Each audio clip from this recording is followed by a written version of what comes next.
Welcome to the show. It's deep with a twist. We're laughing through the scriptures where humor coexists. Cultural, come on and take a seat. It's faithful and it's fun wherever it meets feet. Dive into the stories. Hear the podcast call. It's Mormon stuff with a smile in the cultural hall.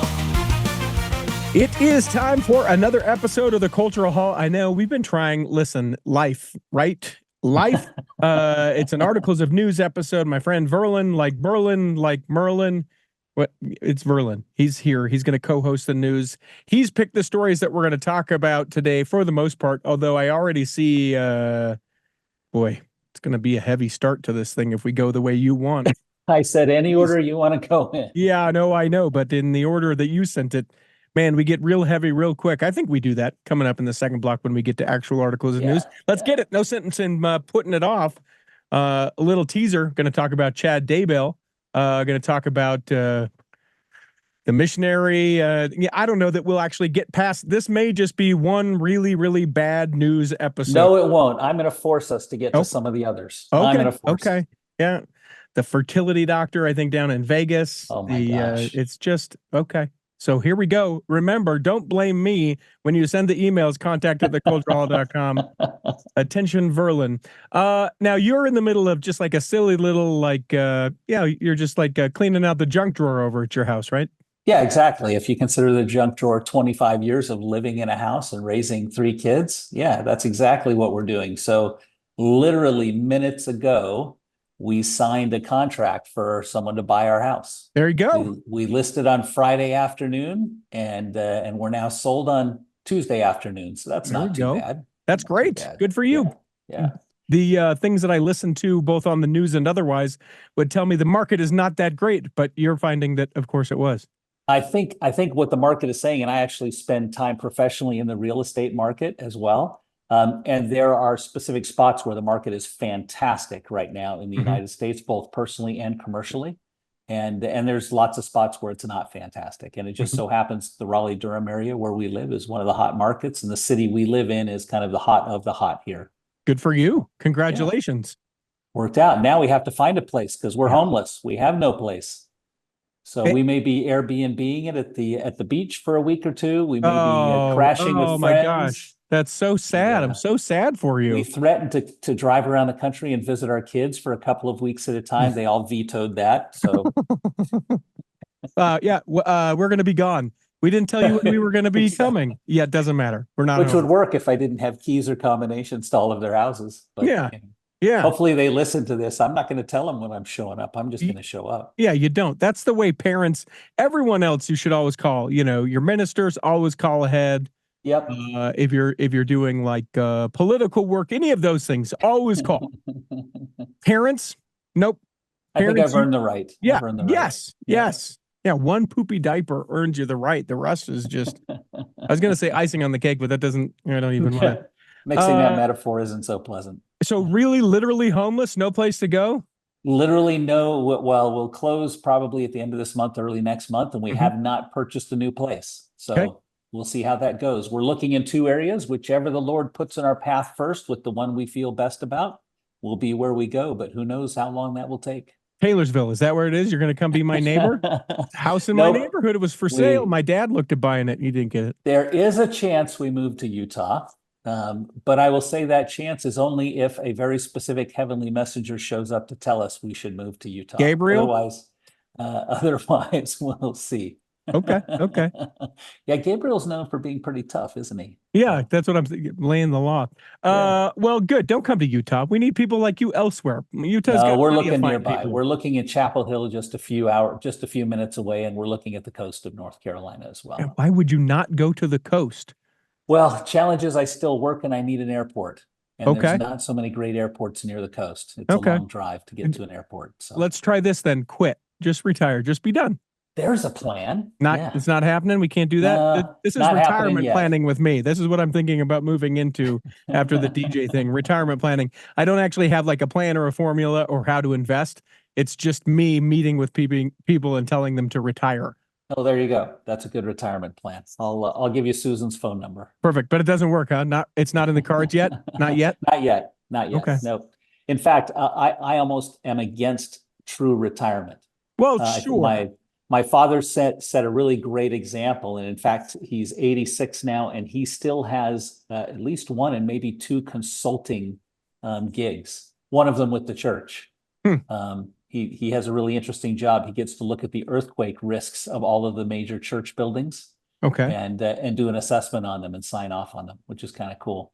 Yeah. And he's been doing that for a very long time. But he still has consulting clients, and I think that's what's kept him alive and going and energized. And so I expect that I'll semi-retire at some point, serve Well, sure. missions in Sure. between, consult, maybe serve on some boards. We'll see. Yeah. No, the idea of like retiring and then not ever doing anything again. Yeah. I think, anecdotally, that'll either A, kill you, or B, your significant other will kill you because they just need you that's to exactly doing right. something else. Well, good for Yeah, you. COVID was tough enough. So Yeah, we made it through Yeah. that. We don't need permanent COVID. yeah, after a month and a half, she said, "Don't you have frequent flyer miles? Aren't there still planes flying? Don't you have somewhere you can go?" The kids really need you. You call them up. They're like, yeah, apparently you need me. No, mom's just trying to get you away from her. Oh, Exactly. okay. Exactly. Okay. Yeah. Well, good for you. I hope that it works out, and you know I that it will. will, whatever works out means, right? It's That's always what an it adventure. means. Yep. I'm up Yeah. for the adventure. Downsize, that's great. Downsize at least each location, the two combined together over time. We want one at the coast and one in Chapel Hill ultimately. So Jeez. that may end up being total of more square footage, but hopefully less maintenance. Sure. And it really is, though I was just making a joke about the cleaning out the drawer. It really is a thing where you go, are we going to use this? Do we need this? What even is this? When did we get this? There was a point, and my wife texted all the kids and said, "Dad just reached the point where he opened a drawer and said, I think I could throw all of this in the garbage." So yes, Well, it did reach that point. Well, don't be a fool, though, because for like $2.50 or $5, you can sell most of that crap on Facebook Marketplace. There's been a lot of that. Yeah. That's what clued people into the fact we were moving. We started listing things on Marketplace, and people said, "Oh, where are you going?" Yep. Has there been a question about that? Has there been anything like that you're like, I'll throw it up because I'm throwing up all the other things on Facebook Marketplace, but you're just like, why do people buy this junk? No. No. And in fact, today we listed the grand piano on Marketplace. Well, So okay. yeah, we have a certain child who's not very happy about that because she assumed it was coming to her, Right. which we had assumed as well, but she doesn't have a place to put it, and we don't either. Yeah. No space. Gotta go. Listen, No space. Yeah. we held it as long as we could. Your choices, our choices, make it no longer possible. I mean, I That's get right. something like that. That can be kind of sad. I've never actually had anything worth of value that I've sold on Facebook Marketplace. It's things like when I bought my old home, not the home I currently reside in, and the guy just sort of got done living there. He never moved anything out, and we had Oh, all the junk. wow. I sold things like old Coleman lanterns and old Okay. mason jars, 2-quart mason jars, and all these things that were I just was like, someone will want this. And sure enough, for like $10, $5, $17, people would buy the dumbest crap I could sell them.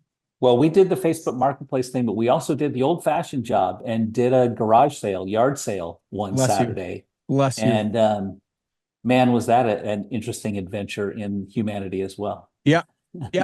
Let me ask you this about that. Did you have the people that got to your house before you actually opened your garage sale, the early comers? We had a couple that got here, and I was surprised at what they were looking for. They were looking for video games. That was the first thing they were looking for. Sure. Big market in video games. Yeah. And no then one was interested in my library of books. Yeah. The DVDs, no one was interested in any of that stuff, of course. Yep. But isn't it pretty humbling where you're like, so this is what my death will be like? They'll put all my stuff on the lawn. No one will care, and I'll have cared for nothing. We sold it. We sold a little bit of stuff. I thought the coolest thing was at the end of the day, we have a good friend who has painted our house. He owns a painting company, and he belongs to a local evangelical church, Spanish-speaking church. And at the end of the day, he happened to be here. And I said, "Hey, Julio, I either have to take all of this to Goodwill, or what do you think I should do with it?" And he said, "You know what? Our congregation is raising money for a new church. would you mind donating it to us? And this will just kind of give us critical mass to add other stuff for our own churchyard sale. And I said, it's all yours. So he pulled up in a truck the next day, took it all Incredible. away. I didn't have to do anything with it. And they had a successful sale. Wow. We once upon a time I participated in one of those huge community ones where everyone gets out and everyone does it, and you just drive down the road and it's streets of crap. And we did a thing where we call that rural North Carolina sometimes. Sorry, didn't mean that person. No. It's fair. But we ended up just selling everything for $1, even if it was worth well more than $1. Wow. People were like, "How much is this?" And our sign said, "It's $1. Don't ask." It's the dollar but people store. would still ask. And the thing is, we didn't put out anything, again, not any sort of big ticket items, but it was like, this is literally $1. It's worth more than that. Great. You resell it. I don't have interest in hanging on to this at the end of the day, moving this back into my house, trying to find someone else to come and take it, or a place that will legally allow me to drop it. It's $1. I love it. I'll give you $1. I love it. What a great idea. Yeah, well. Great idea. One of the best fundraisers we ever had for young men and young women's was a yard sale from our church congregation that we put up in the church parking lot one Saturday. Uh-huh. I think they paid for all of Scout Camp and all of Girls Camp with that yard sale and more. Jeez. It's fantastic. We don't call it young men, young women anymore. What do we call it? With the general handbook. No, the general handbook just changed it. That little thing that they snuck in. It's the rising generation. The rising generation. Oh, I knew there were updates this past week and I hadn't looked at them specifically yet. They are the rising generation, which I like better than youths. There is nothing that tells me that I'm not in tune with the youths than when I call them the youths. True. I liked young men and young women because it suggested they were becoming men and women. Sure. Which was good, but I like little people that don't have the mature enough brains to be able to make adult decisions, but have the indignation to feel like they can make their own choices. But it was too long. We'll get there when we get to the seminary topic. Yeah, of course. We've got news, so maybe we take a break and we get back to that again. We're just gonna out the gate. I'm gonna go in the order that Verlin gave me, and it's just gonna bad.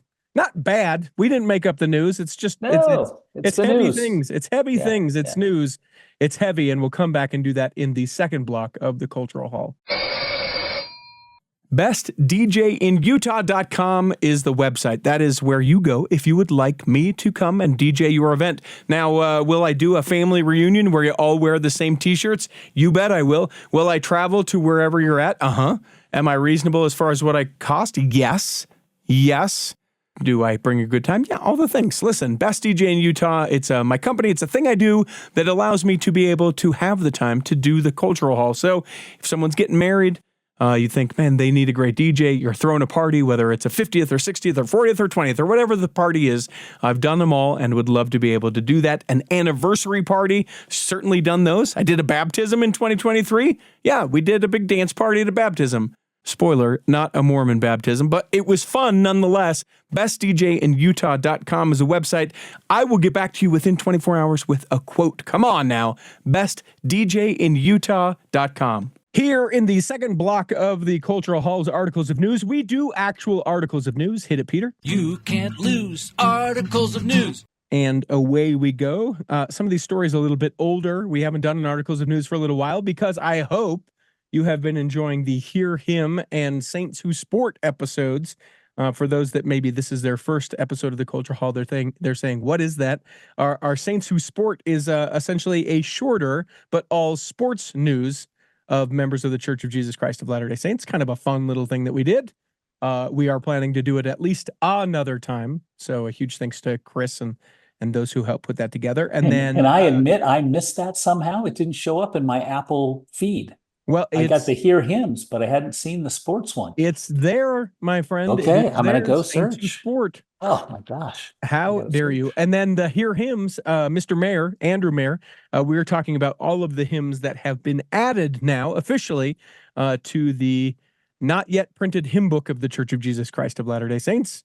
And so going deep in telling you the story behind the person who wrote it, or as we've discussed with Amazing Grace, which we thought was going to be in the hymnal, perhaps why it was not included in the hymnal, all the heat Good. around it. So I have even to though- ask you, on Sunday, did your congregation sing any of the new hymns? Well, so we sang, good question. I appreciate that. We will address my last Sunday in a temple ticker because it was the Taylorsville temple dedication for me this last Sunday. Good for you. Which I'll say this about that because I'm sure I'll elaborate more when I visit with Corey K. Ward, the Pharaoh, and talk all about temples of the Church of Jesus Christ of Latter-day Saints. So I've never had this profound of an experience before at really probably any meeting necessarily, but at a temple dedication. Normally, I think that when you feel the Spirit, it's like the words are resounding and they prick your heart and you feel the Spirit, right? I think that would be how most people, maybe. Yeah, that's one of the ways. Yeah. Yeah, or like you're in a sacred place and you're sort of overwhelmed by the Spirit and you're like, oh, there is something like that. It was neither of those. This was a new experience where I'm sitting next to my dad. We are in our stake center. My dad, the ward house that we are in is the ward house that my dad attended as a child, where he went off to serve his mission from, where both of my grandparents had their funeral services in. And, there's a part, it was while Elder Gong was talking, could not tell you a single word, he said. Not a single word, except that he referred to, and this is interesting for people from Utah, to the west side of the Salt Lake Valley, over the Jordan, which is what they used to call this part of the valley. I didn't know that, and that has sort of stuck in my mind. It's, that's over the Jordan. It makes sense geographically. I like it. Yeah, that's the literal only thing I could tell you that he said was that. But I had this overwhelming feeling of connection with my grandparents, just like a very, like they are watching this or know that this is going on and are celebrating that in the community that they literally, since 1957, lived in the home that I live in right now and served in every capacity in the city, right? Doing the artistic things and the, the Chamber of Commerce and all of the things to make this city what it is. And just to have them, it was overwhelming. And I can't really describe it, but it was just overwhelming to have them be like, yeah, we are so excited about this. That is great. Yeah. That is great. I mean, I think you and I probably had little tastes of that in our past. I mean, you had a taste of that when the church made the acquisition of the Kirtland Temple, right? Your personal reaction because of your personal tie to that area and the time you spent serving and loving people there. I had a complete breakdown when they announced the Port-au-Prince Temple years ago. And all of a sudden it was texting all over the world and all of us were kind of collectively bawling together with that announcement. So yeah, you can just imagine your grandparents having the same kind of reaction. Yeah. Yeah. So exciting that is dedicated and good to, feel the Spirit. And so many times I find myself like doing the right things and being like, am I gonna get anything from this? Am I feeling anything? No, just keep doing it. All right. Sounds good. Yeah. Well, I had an interesting similar experience. I teach Sunday school right now, gospel doctrine. And I was doing my final preparation because our house was being shown. I had to be sitting in McDonald's where I could use Wi-Fi and do my final prep. Excuse me. And there I am. And usually when I'm preparing my Sunday school lesson, I feel the Spirit, but it's not like overwhelming. I'm sitting in McDonald's and wave after wave after wave of the Spirit is impressing me with the chapters at the end of Mosiah. And I literally am tearing up and bawling in the middle of McDonald's on a Saturday morning because of the Spirit. It was a crazy kind of experience just preparing for a Sunday school lesson. And that doesn't happen to me very often. This guy walks by and is like, man, that guy loves his Egg McMuffin. Jeez, he loves that Egg McMuffin a lot. That's incredible. Cool. Thank you for sharing that. Speaking of terrible things. Yes. Things that are not filled with the Spirit. We now know the sentencing for Chad Daybell.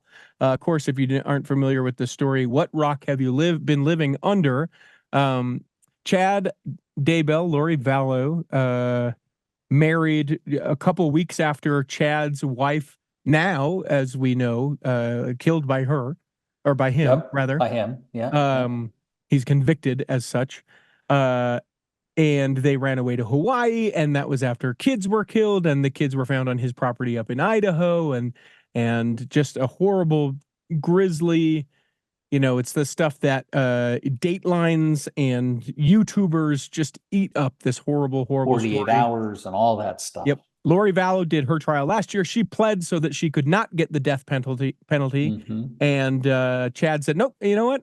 Dice roll, here we go. And now sentenced to death for his involvement with Tammy Daybell and JJ and Tyler Ryan. So yeah, tragic circumstance, and tragic that he used the excuse in many cases of things related to the church and kind of church adjacent personal doctrines, and twisting and turning everywhere he went and influencing others at the same time. Now, a couple questions I have sort of around that for you, where you're out in the East Coast. Is that story even on people's radar out there? Hardly at all. Yeah. I sort of figured that it's very much an Intermountain West story, and certainly within the church. That is one question that I had, and then the second part is: are there individuals within the church out that way that also do these things where it's like, you all are living the elementary level of the church, and we get together and we do the middle and high school or the college version? Do you have some of those sub factions in the wards and stakes out there? I think there's a little bit of it. Okay. I haven't been exposed much to it, and I've been in a lot of leadership positions for the last 15 years. But there are certain policies now in force in the temple, for instance, to prevent some things from happening that evidently had happened. So we have to keep a watchful eye everywhere. Yeah, and I think it's so interesting too, as we've pontificated about people like Tim Ballard. Like I think probably originally, like Chad Daybell, I'm not making excuses, let me be very clear, but I think probably originally he did have like an afterlife experience, because that's how it started when he was a much younger person. He had some sort of afterlife experience where he was dead for a moment, or there was some sort of incident like that, and then came back and was able to tell people about it. I think probably in the very beginning, that it was just like, yeah, here's an experience that I had, and I'm trying to sort it out and figure out what it means, and here we go. And then, just like the case of Tim Ballard, although the stories are not at all similar, it just sort of goes, what is my own gain? People love when I talk about these things and start to bring in other things, and then it just the pride takes over, right? Yeah. And what is the phrase? The devil takes us carefully down to hell. Leads us. Soigneusement in French, but yeah, carefully down to, and it doesn't mean carefully, it means something better than carefully, but takes us to hell in all of these little small decisions we make along the way. It's definitely a thing for me where I'm like, check myself before I literally wreck myself. Like, are there little things, because it isn't ever, today I'm going to kill children. Yeah. But it is like, oh yeah, it's a little fib I can tell. It's a little person, it's a little I can take story. advantage People like it when I tell that story. They look at me a different way. Maybe I'll enhance the story. I think we all fall victim to that. Yeah. But well, this is a crazy, tragic ending. Mike, a question for you. He gets the death penalty. This was in the courts of Idaho. Is that right? Yep. So where do you stand on the death penalty? Oh, geez. Nice. Just a nice little, just a nice little softball question there. That's right. That's right. Oh, I don't know that we have enough time, right? Okay. I have at multiple times. Here's the deal. Do I think that killing him brings back any of the people that he killed? I mean, obviously the answer is no. No, I don't, right? Exactly. Do I think that any of the family that's still left to mourn the loss of those that are killed, like, is there this overwhelming, balancing that occurs when he gets killed? I don't think so. There's a certain amount of justice, perhaps, but to me, if I had to, which thanks a lot for doing this to me, by the way. I'm going to do the same thing. I'm going to give you my opinion too. I think that there are instances in which the death penalty can be appropriate. Okay. Yeah. So from my point of view, I would say that the older I've gotten, the less I'm okay with it. Really? Yeah. And I don't know why that is Hmm. specifically. Maybe it's the sanctity of life. Maybe it's thinking about my own life. I don't know exactly, but I understand why it exists, Mhm. and I don't fault anyone else who feels it should exist and Mhm. would go that direction. But in my own, I almost feel like it's greater justice to make someone suffer through the next however many years they have left in this life, Hmm. thinking about it Hmm. and stewing about it, worrying about it, Yeah. and I mean, not being in a pleasant circumstance and doing it. yeah, and there are other circumstances around it certainly as well. I think that there's a tremendous amount of cost that occurs both if you don't, Both ways. yeah, if you Yeah, don't sentence them to death and if you sentence them to death. yeah, I always am, if there's like any sort of question in a mind of anyone that maybe this person didn't do it, yeah, I'm a of huge fan course. of like, pause, hold Yeah, on. Maybe yeah, DNA science can catch up or whatever the thing is, right?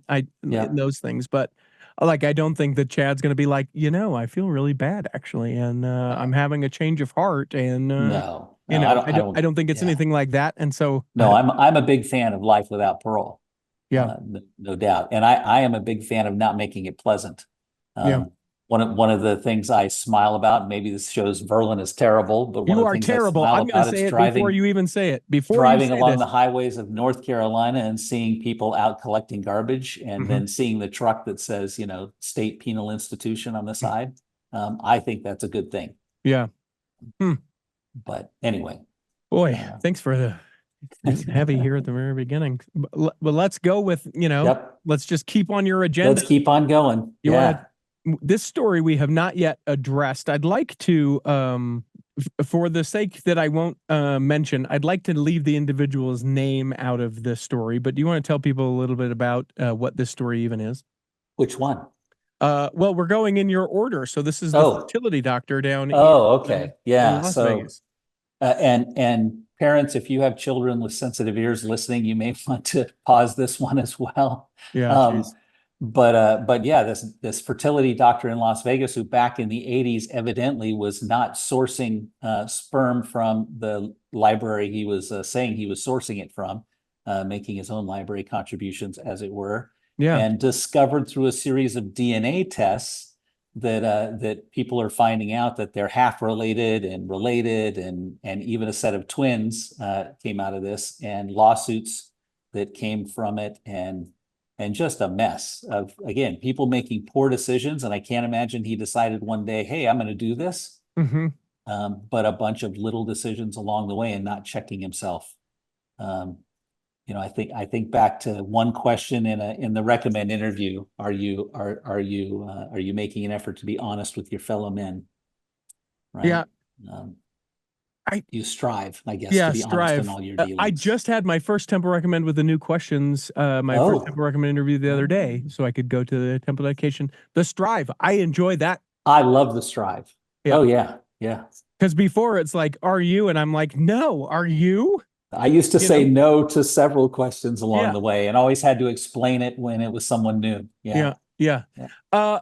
Uh, what I don't understand, and I'm sure there's some psychology in all this, like why you would want to do this, because it's not that there's physical gratification that occurs with this doctor and any of these people, so far as Right. I understand and what the allegations are. It was literally just like, hey, of course we will give you this sperm because we are, a sperm depository, and here you go. It's mine and you don't know. I think with most bad decisions, it must come back to one of two things: hubris and pride, Right. right? Or money. Hmm.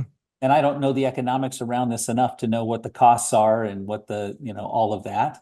But I just have to believe it came down to hubris and or money But I together. can't imagine going into that. Like, I can't imagine that he's able to be like, well, I gave a little too, so you place Well, I'm pay thinking me, maybe there's a right? cost of sourcing it Uh, in a sperm library. Maybe there's a oh yeah. cost, Well, sure, because you have to and pay the donors. So maybe, pay the donors and pay the transport and pay all the other, sure. stuff. And so maybe that had something to do with it. But again, terrible.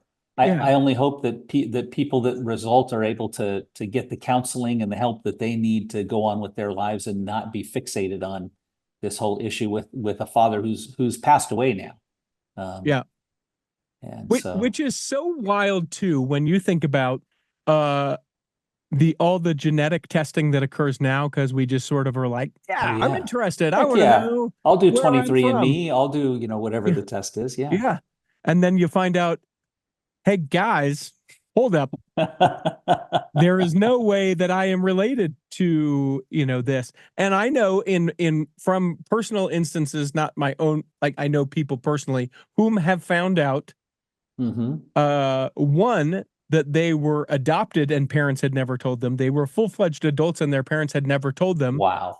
But found out that they were adopted that way, and that their mother was on had taken one of the tests as well and was like, "Oh, your mom is this," and they're like, "No, I'm not adopted. I don't know why this is." So that whole thing, and then also another individual who, it was apparently there was some infidelity with the mom at the point that he was conceived, and then it was just affirmed. There had always sort of been that question, and then it was affirmed. I I understand why now there's sort of a pushback about people not wanting to take these tests. They don't care about where they're from, etc. Because it's like, no, don't put me in the system. I don't want to know. I'm not ready to know. I get some of that, but I'm a big fan of transparency. And part of what I like about the current generation and culture is they want transparency. And I Right. think if we're transparent to begin with, we don't create all this trauma. I won't go into it, but my mom has a really interesting story about this. But in that case, it was a classic kind of LDS story, and things were hidden and not talked about. And thankfully, at a point in time before DNA tests came out, the right people had passed away who were adamant against it, and the ones that were left said, "Let's tell everyone the truth," and they told everyone the truth, and it was awesome. It was a blessing. It was fantastic. Yeah, But it's hard. way better than discovering it as a surprise. And yeah, and the way that I was saying it makes it sound like I'm not a fan of transparency, which I'm a huge. No, I know you are. I know you but, are. Yeah. Anyone who's listened knows you are. Yeah, but I Maybe also, to a fault sometimes. Yeah, yes, too much, too transparent. Is he even in the room? He's see through. But I guess it's just a thing where it's like, man, that's why it is so important that you are always honest, because oh no, I've gotten away with it. No one will ever know. We never did it again. It's not a big deal. Let that. What the? You took a test and found your mom? What? Yep. Well, fun. That story was fun. Where do you want to take us now? Great, Verlin. Let's go to the last negative one and make it short. There's a missionary sitting in jail for doing horrendous things on his mission, proving yet again that if you get a large enough sample size, someone's going to be terrible. Sure. And this missionary was terrible, and thank goodness is sitting in a Utah County jail because of it, and being persecuted. And the church is cooperating as much as they possibly can in this case, is what I'm told. Yeah, Saratoga Springs is where this happened. The elder's name is Elder Hernandez, Abraham Isaac Cruz Hernandez. And from what I understand, what was going on is that there was well, his companion wasn't around, which is when we shared the story on our social media. People are like, where's the companion? This sort of stuff happened when I served my mission as well. And not necessarily the rape, but certainly the elders would sneak away with, fraternize, right? Yeah, fraternize with the younger women in the congregations, etc. But they had apparently been flirty and they had been kissing, and then she was like, "Nope, we're done, we're good. Stop, please." And then he just was like, "No, let's keep going." And then as I remember the story, it's been a minute since I've read it, that the companion comes in and finds them, or like the dad. The companion, and the article suggests other people were there. Yes. That other people came in and tried to stop it, and he continued, and no one else reported it until her sister reported it at some point. So to me, I mean, I don't agree with this, but that the conversation is something like this. Elder Hernandez, are you really sorry that you did that? Oh, we don't want to ruin his life and ruin his mission and, make him go home and embarrass him and embarrass us. I'm sure that those were the conversations that are wrong. The conversations that are incorrect conversations to have. Yeah, sometimes you need to suffer the consequences. Sometimes mercy, it doesn't mean you don't suffer the consequences. It means you do suffer the consequences. And learn from it. I just, Yeah. maybe And I it's, can't believe it was it his first time doing this?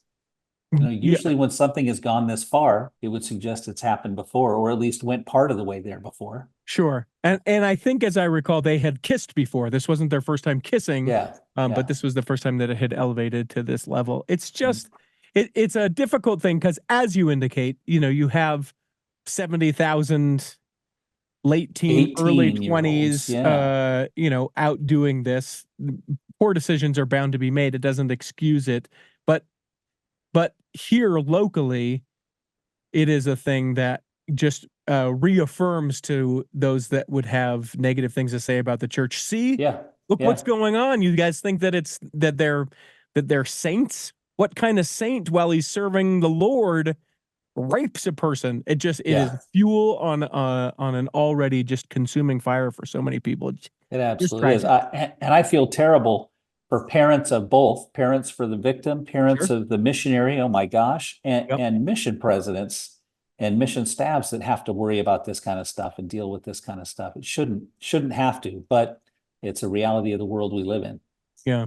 And of course, for the young lady who, whose Oh, life will be yeah, different, I mean, and her interaction with the church and trusting of those that serve in callings and that would, serve missions and all of those things. It just, Yep.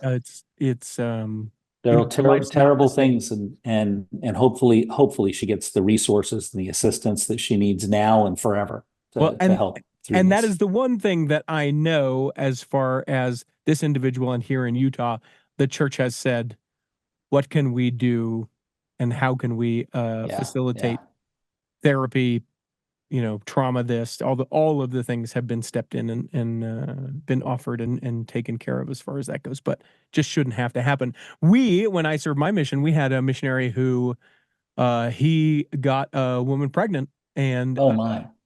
and then he came back 6 weeks later. He got sent home, and then he moved back, and we're like, hey, what's up, man? I live with her now. We're getting married. We're getting married, and it's the greatest thing. And here's the thing, Verlin, because you never know. I say this to you because you're moving, and who knows, you may end up in a place where you're like, what is this gosh forsaken place? Why did we end up here? That guy is still married to that woman today. They have a family of 5, and they are sealed in the temple, and it is an amazing family that they have created. I love that. Could have started a different way, but Thank goodness for the atonement. Yeah. Right? Yep. Thank goodness. There are these situations that they don't always. Anyway, gross. Ugly. Well, thanks for that. Let me go back to your order of news here. You have Elizabeth Smart details. Wait a second. We skipped all the good stuff the church is doing. No, the thing you sent me is the Daybell case, the fertility doctor, missionary arrested for rape, and then Elizabeth Smart details. What's that? Oh, okay. That's weird. I don't have that on the you got something different, but that's all right. Let's talk about Elizabeth Smart. Yeah, what's going on? It amazes me. We keep discovering more and more details, kind of related to people doing horrendous things. Most people, I think, know the story of her abduction and what she suffered for 18 months. What's always impressed me is what an amazing example she's set ever since. Sure. Of her life and what she's advocating for and supporting others who've had similar circumstances, but even serving a mission. And she served a mission in the same mission of a friend of our son. Mm-hmm. And according to him, she was an amazing missionary. Sure. Just an amazing missionary. But we're learning more details about kind of the sordid things that happened along the way. And it turns out that her abductors were using similar to Chad Daybell, similar to Tim Ballard, probably a twisted set of doctrine, a twisted set of beliefs that started out from their early exposure to the Church of Jesus Christ of Latter-day Saints and kind of informed some of the things they did, including the wedding ceremony that they tried to force her to go through. Mm-hmm. And even, although it was the first time I had ever heard about this, they forced her to drink alcoholic beverages and justified it under the case of, you have to, what was the phrase? You have to descend below all things, right? Twisting the words of Christ or what he went through as well. But it just shows you that There are some terrible human beings that I have to believe have severe mental illness, and do terrible things because of it. And we've got to figure out how to identify that earlier, quicker, faster for the benefit of both the victim and the perpetrator. If you haven't read this for you, Verlin, and anyone that's listening, if you have not read Elizabeth Smart's book, I'll leave a link for it in the show notes. It's not new. It's several years old. Yeah. My Life, what is it called? I'll look it up. But it is an incredible read. And she details a great bit about her experience, but also then talks about how her faith is what allowed her to be able to make her way through everything. My Story, that's what it's called. Elizabeth Smart, My Story. And well, good. That's all for news today, Verlin. It's been great to visit with you. I'm glad we got all the. I told Verlin as we were planning this news, I said 10 stories, and he said, "Yeah, you bet." And I said, "And you pick the order," and he said, "Yeah, you bet." And this is what he wanted to talk about, everybody. We can't talk about Legos. Okay, we can talk about Legos. Tell me about. Okay, so evidently there, and you've probably seen this. There have been some Lego displays in the past, particularly in Utah, where people have built models of temples with Legos and done a beautiful, fantastic job. One of the most classic ones I've seen pictures of is the Salt Lake Temple that a gentleman created. Well, evidently, the people that displayed those have gotten all kinds of complaints when they take them down, that they wanted to bring particularly their grandkids to see them. For some reason, it's grandparents that are accosting all these people that have done these displays, which I think is hilarious. Because they've got the time. Listen, this was a way I could talk to my kids and connect in a way that they would want to. Yeah. True. But evidently BYU has put together a collection that's now on display through the end of June of all kinds of different Lego models and all kinds of different church-related Lego builds. And they even quote Elder Uchtdorf in terms of talking about, we're all used to understanding that we create things out of matter, and bricks, Lego bricks are matter that can be used to create things. So why not practice creating things with that kind of matter? Which I love. The exhibit is at the Special Collections of the BYU Library, as you mentioned. Right. Ends at the end of this month, 2024, June. It's Mm-hmm. called The Brick Upon Brick, which kudos for the name of it.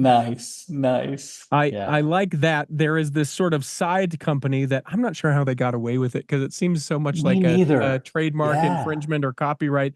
The Brigham Young, Brigham Young, that it's essentially Legos, and they do Lego sets of like the church buildings and historic sites and stuff like that, but they're Legos. Yeah, they take the Legos and they create their own plans and models and kits out of the Legos. I don't know how you get away with that. Yeah, I guess it's just reselling, right? It's adding value. What I'm wondering how they get away with is the Brigham Young part of it. Yeah. The Wow. name itself. I mean, you change it enough. It's not like Brigham Young. Not at all. Brigham. It's Not Brigham. at all. Related to this, it shouldn't surprise me anymore, but related to this, kind of my children's generation, I'm amazed at how many of them are now late 20s, early 30s, and I walk into their homes for social activities, and they have Lego kits built and on the shelves on display, or hanging from the ceiling in many cases. Millennium Falcon, obviously. A lot of millenniums, a lot of young Gen Xers who have Lego kits in their houses on display. That's not me. Not me. I do not do that. Me neither. I like a good Lego set. Yeah. There's something about like putting it together, and especially if I'm doing it with someone that I like and want to talk to. Yeah. I like that, but I'd much rather build Legos than do a jigsaw puzzle. Sure. My family loves jigsaws. I much rather do Legos. Yeah. But I'm not going to build it and display it. I take almost as much enjoyment of tearing it apart. Well, you smash it apart, don't you? Yeah, You just take it overhead and we're yeah, done. and the bricks never break. They come apart and they never chip. They never I know. break. It's brilliant. Yeah. It's brilliant. All right. So we go back to what you would like to talk about, and the CES, let's combine these two, the CES Religious Educators Conference and the Early Morning Seminary. Yeah. So the announcement is that the church educational system is going to host at Brigham Young University a religious educators conference. And it's being held on June 18th, starting at 9 a.m. It's going to be live streamed.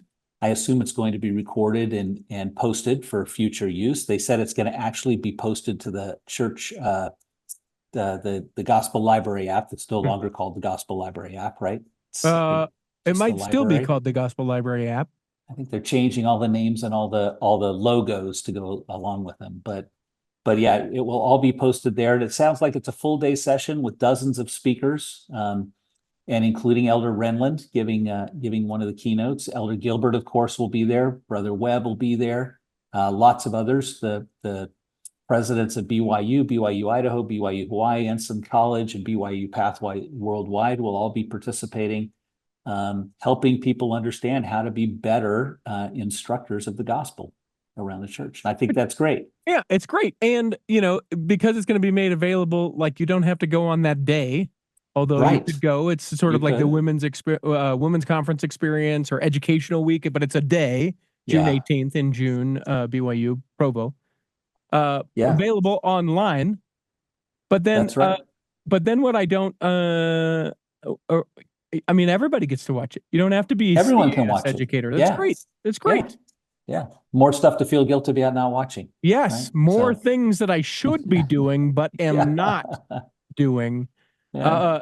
Well, what I like yeah. about it also is that it's not at 5 a.m. because me and my teenagers, we need good health, and this early morning seminary is not the jam. So Richie, did you go to early morning or release time Oh, seminary? come on! I live in Utah. Sorry, I shouldn't ask a question I know the answer to. Yeah, no, I didn't. And here, tell people the story, and then I'll give you my sort of Yeah. rant on this. This is actually not new. I participated in early morning seminary as a youth, or as a young man, or as a rising member of the rising generation. As a member of the rising generation, That's thank right. you. And then I taught seminary for several years when I was in graduate school. And then one of my high council assignments was being the administrator over seminary. So I have a lot of experience with seminary. Sure. The announcement was the article is about the fact that it seems that those adolescents of seminary age need more sleep than other adults do. And Yeah, the controversy with a giant stamp. Yeah, anyone who's raised teenagers. And the controversy is, well, why are we having early morning seminary? If number one, they need more sleep than anyone else. And if they need 9 or 10 hours and they're starting seminary at 6 a.m., it means they need to be going to bed at 8, 9-ish at the very latest. Right. So why are we doing that? And why aren't we being more adaptable in terms of seminary? What I love, and the article spends a little bit of time on, is that it turns out there is a ton of flexibility in seminary. And at least outside of Utah, in large measure, this is left up to stake presidents working with their local CES organization to decide, do they need evening classes? Do they need weekend classes? Do they need a combination of independent study plus some in person? Do they want to do it online or offline? There is a tremendous amount of flexibility available to stake presidents to make those kind of decisions locally. Yeah, but how many instances do you know that that's occurring? Because I know of zero. Very few. Very few. In the article, it talks about some of those and talks about how some of them are using online and some of them are using 4 morning a week seminary instead of 5 morning a week seminary, just a small adjustment, right? On the flip side of this, I can't think of anything that helps solidify my understanding of the gospel. Maybe not my testimony, but my understanding of the gospel better than going to seminary. And I went to early morning seminary for 4 years. Sure. Yeah, I didn't always enjoy it, but I guess I was lucky. I had all my friends that were members of the church went to seminary, so it gave us a chance to get together and goof off every day. Yeah, it was a socializing thing for me. Being able to go, and you get the release time. It was also a great time to head down to the Arby's and get a sandwich most of the time. But did it, graduated. One of the things.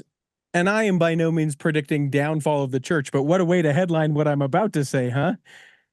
One of the downfalls of this church will be, well, I don't know. We've never done it that way, so we're not ever going to try and do it that way. Amen.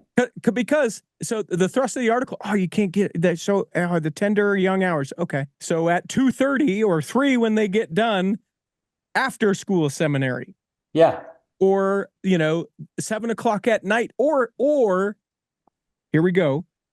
It talks about how they're sort of designed, they being teenagers, to be up a little bit later, and that's the rhythm. So 9 p.m. How about 9 to seminary, 10? 9 to Yeah. 10 p.m., right? Oh, they'll have games and all that. They'll be done by 9. What are we scheduling after 9? 9 Yeah. to 10 online seminary, and you do one class that covers your state if you're in Utah, or your whatever if you're somewhere else, right? Oh, well, the There's really ideal no is, limitations, right? yeah, the ideal is they're in the same room. Yes, the ideal is that they're in the same room. Yep. Of course. But is the ideal that they do something over the nothing? Yes. Something over nothing is going to be better. Adapt. Well, I don't know. We've never adapted before. I know. Well, I'll tell you what, the MTC adapted with COVID, right? Yes. And now today, when you start in the MTC, you typically do a week or two at home in the MTC first before you go to a physical MTC. And it's changed the lives not only of the missionaries serving, but of those that host the in-home MTC. Exactly. I don't know. We've never done that before. Exactly. Yep. I love the experimentation. Now, on the Yes. flip side, there was a little piece in the article that said, my child's having a hard time with this because they come home from school and they have all kinds of homework, and then they have extracurriculars, and then they have sports, and then I can just hear the rest of the sentence. They have music lessons, and then they have dance, and then they have, whatever. I think there's good counsel in here to pick good, better, best as well. Sure. And maybe all the activities we're putting our kids in isn't the very best thing to be doing for them. And let's go one more. What if it's on demand? Not ideal. Oh, your kid is so busy. Okay, they have to, and we figure out a way that you can't fast forward like I did all my independent stuff. But you just have the thing, and they have to watch it, and they can watch it at 2:30 on Monday, but on Wednesday, when they've got a music performance, they're watching it at 5, at 9. They're watching it all day Saturday because this week was hard. It's life. That is how life works. That's right. That's right. And I have to give credit to a friend of mine who I think I've introduced you to, Jonathan Tavanari. JT was converted when he was in high school, and he wanted to be able to say he had graduated seminary, but he only had 1 year left. Right. And the seminary administration he was working with told him, you have to do all the years or we're not going to give you a graduate certificate. So he said, give me the independent study for all of the years and I will spend my weekends doing seminary. And that's what he did. He graduated from spoiler, seminary. you ruined it. He did it, huh? He did it. Well, that's amazing that he did that. Yeah. Incredible. Okay. I like that you got us into that story too. Utah has the most religious adherents. This was just a quick thing. Here's a big surprise. Yeah, we do it. Okay. Utah is the best. All right. I love that they identified the counties with the highest. And they identified one of the counties had more than 100% of the county were affiliated religiously, and more than 100% were affiliated with the Church of Jesus Christ of Latter-day Saints. How funny. And they had to do some digging and realize that it was during holiday time and some large families had come visited that area when they did the actual poll and did the count. How funny. They had more people in the county than residents of the county that day, and they were all at church. How funny. How funny. I thought it was cool that Alabama was number 2, so out here towards the east a little bit. And I can tell you, living here in the Bible Belt on Sunday mornings, the church parking lots are packed and the neighborhoods are quiet. Yep. But as by about 10, 11 o'clock, if you drive past IHOP or Denny's or any of those, their parking lots are packed as well. I mean, that's a great part of the tradition that I just feel like we're missing it. I went to my wife's Catholic church that she was raised in with her grandma, who's now passed. It was actually a very sweet memory when we went, had the service, and then we hung out and ate donuts, and they drank coffee, and it was instant social hour for like an hour, and it was people, what'd you think of the sermon, and how's life, and it looks like you're slowing down a little bit, you need something, I'll be over to help. It was tremendous. Fantastic. Our Presbyterian friends invite us every year. They have one Sunday where they have a Carolina barbecue pig picking after church. And so we go to church with them and go to the pig picking afterwards. It's yes, awesome. you do. Yeah. How is that? Just awesome. It's incredible. Yeah. It's incredible. Nothing like it. Oh, Nothing like it. All right. Well, So, yeah. I'm glad we brought that up.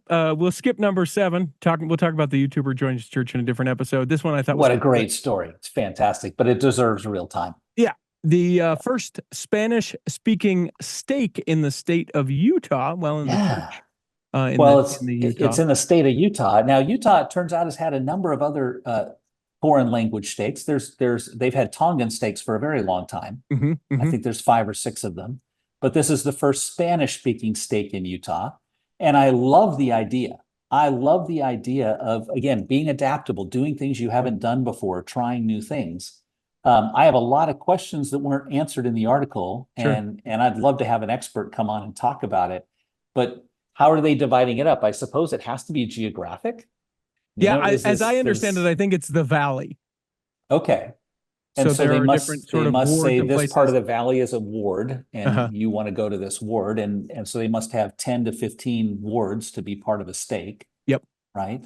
Mhm. And so the stake is geographically located. But it's interesting to think about the keys of the priesthood and the administration of the church being in kind of a matrix hierarchy versus the non-Spanish hierarchy. And I think it's cool the church stepped out and is doing that. Now they've learned about it from doing the Tongan experiment for years. Sure.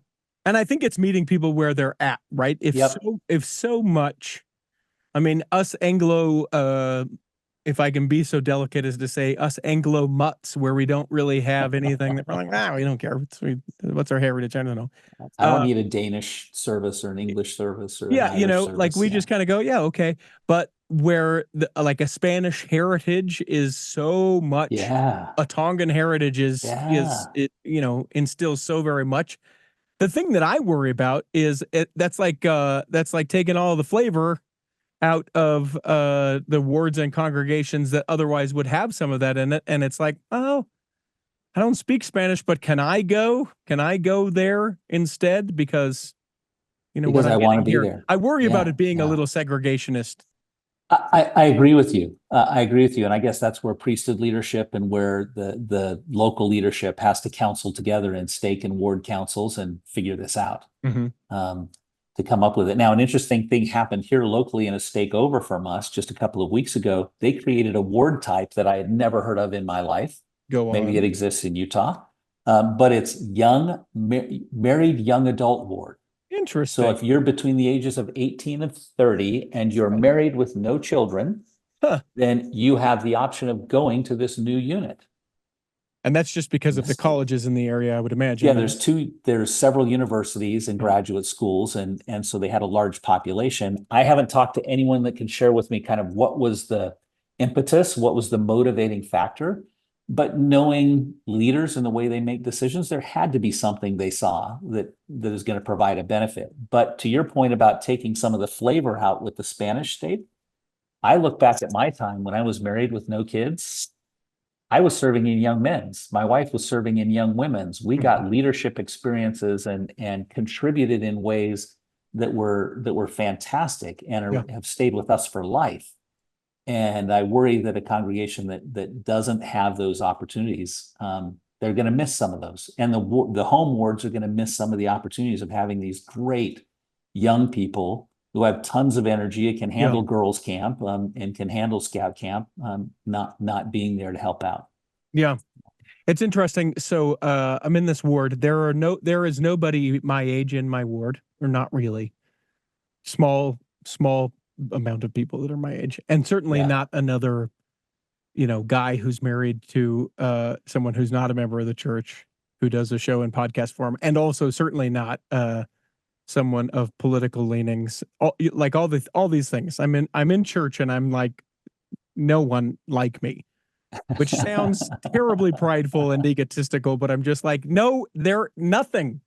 They're anyway. Yeah. My 2 best friends in the ward are octogenarians. Not a surprise. And I love them so much. Yeah.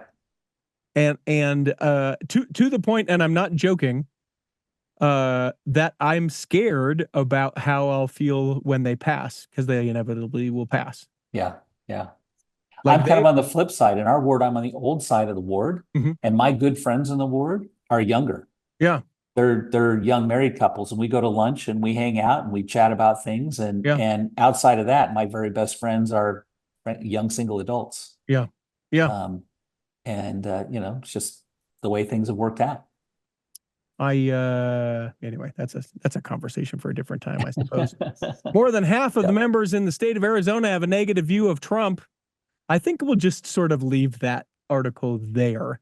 Do you think it applies just to Arizona? No. And here's the thing. I mean, you see people like Senator Mike Lee, who is a member of the Church of Jesus Christ of Latter-day Saints. He's from the state of Utah, and he is all stop the steal. He's all in. He is all in. This is my guy.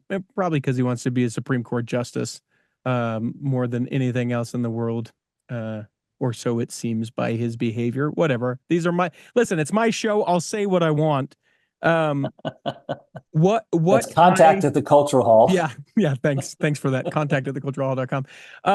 But the thing to me is, now convicted felon, former President Donald J. Trump. I am not beating my chest saying, oh, this pillar of, fine leadership that is Joe Biden.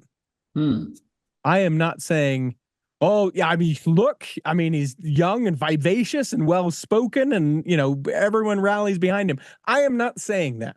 Nope. But I am saying that he's not a convicted felon. And the people that now, as he's been convicted, and it's like, oh, well, this is an attorney general who ran on the platform that he was going to get a conviction for Donald Trump. Okay, but what you have to then contend is that everybody on the jury, because they couldn't have a dissenting voice, that everyone on the jury was on board. And then you have to have, all the defense and the prosecutors, that they're all involved in this ginormous hoax. And we can't even get people to either say that, that 6 feet apart is the way to go or not the way to go. Like, we can't get everyone on board on the thing ever. And so it is beyond my mental grasp when someone says, what I would like is a convicted felon. Now, it's not that big a deal. Convicted felon. Well, other people have done it. Convicted felon. Well, they're not bringing the charges. Convicted felon is their choice. Member of the church or not. And again, do I look at President Biden, my wife, who lovingly stays out of the news for the most part, the other day when we were chatting about this is a couple of weeks ago now, she said, wait a minute, those are our two choices? And there was not a more true sentiment ever expressed. And people will be like, yeah, there's Kennedy, and no, there's not. I mean, there is, but there's not.